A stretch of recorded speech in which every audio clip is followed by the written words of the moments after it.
तो stock market में wealth creation का असली सीक्रेट आखिर है क्या?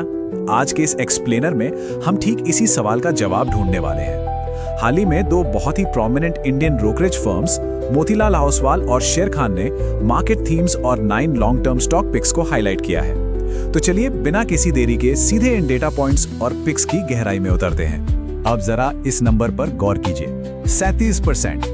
जी हाँ, इन ब्रोकरेज रिपोर्ट्स का अनुमान है कि कुछ चुनिंदा स्टॉक्स में लगभग 37% तक का मैसिव अपसाइड पोटेंशियल हो सकता है। नंबर सुन के काफी एक्साइटमेंट होती है ना, लेकिन एक बहुत ही जरूरी बात, मार्केट में किसी भी चीज की कोई पक्की गारंटी नहीं होती। ये सिर्फ एक एस्टिमेट है, कोई वादा नहीं।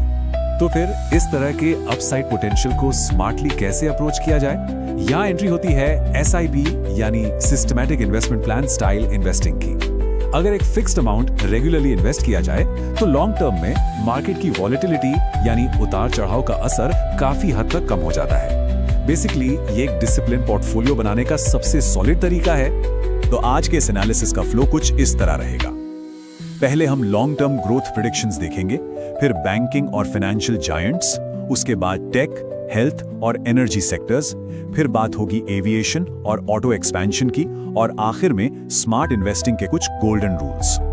Section 1, long term growth predictions. चलिए सबसे पहले एक सही टाइम फ्रेम यानी समय सीमा तय करते हैं। अगर वाकई में मार्केट से बड़ा पैसा बनाना है तो इन रिपोर्ट्स के मुताबिक इन स्ट्रॉन्ग कंपनीज को कम से कम 3 से 5 साल या उससे भी ज्यादा समय तक होल्ड करना पड़ेगा। ऐसा क्यों? क्योंकि असली कंपाउंडिंग और बिजनेस साइकिल्स को मैच्योर होने में वक्त लगता है। यही वो मैजिकल टाइम फ्रेम है जहां असल में वेल्थ क्रिएट होती है। Section 2, banking and financial giants. ये वो सेक्टर है जो पूरी इकोनॉमी को फ्यूल करता है।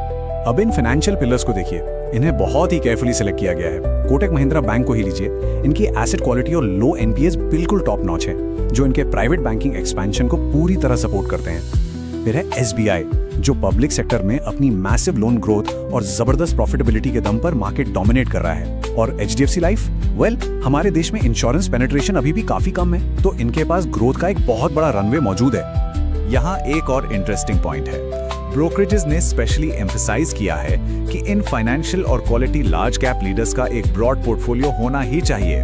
क्यों? क्योंकि ये बड़ी और मजबूत कंपनीज पोर्टफोलियो के लिए एक शॉक एब्जॉर्बर का काम करती हैं। इनकी अर्निंग्स विजिबल होती हैं, स्ट्रॉन्ग मार्केट लीडरशिप होती है, और सबसे बड़ी बात, बुरे वक्त में भी इनकी लॉन्ग टर्म ग्रोथ बहुत डिपेंडेबल होती है। सेक्शन 3, टेक, हेल्थ और एनर्जी। चलिए इन एक्सपैंडिंग होराइजन्स पर नजर डालते हैं।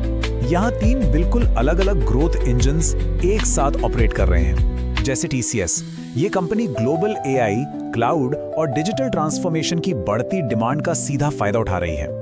हेल्थ केयर की बात करें तो अपोलो हॉस्पिटल्स अपने फार्मेसी नेटवर्क और डिजिटल हेल्थ केयर को बहुत तेजी से एक्सपैंड कर रहा है।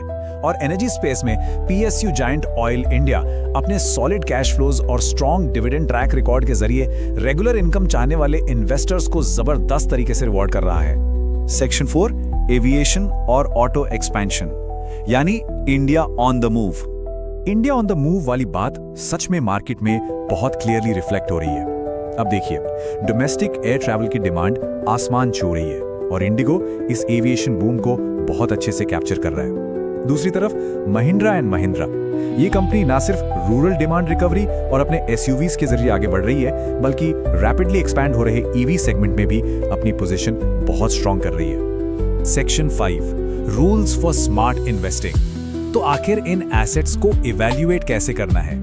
देखिए, सिर्फ किसी ब्रोकरेज का टारगेट प्राइस देखकर पैसे लगा देना मतलब आंखों पर पट्टी बांधकर गाड़ी चलाने जैसा है। बिल्कुल सेफ नहीं है।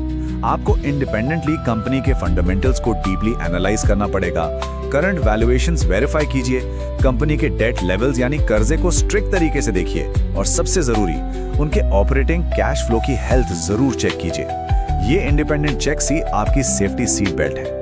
तो ये सारी बातें एक सॉलिड स्ट्रैटेजी में कैसे फिट होती हैं? इसे 3 सिंपल स्टेप्स में समझते हैं। स्टेप 1, हमेशा वैल्यूएशन और फंडामेंटल्स की जांच से शुरुआत करें।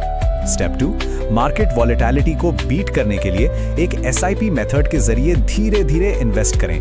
और फाइनली स्टेप 3, कम से कम 3 से 5 साल तक बिना घबराए पूरे धैर्य के साथ अपने इन्वेस्टमेंट्स को होल्ड करें।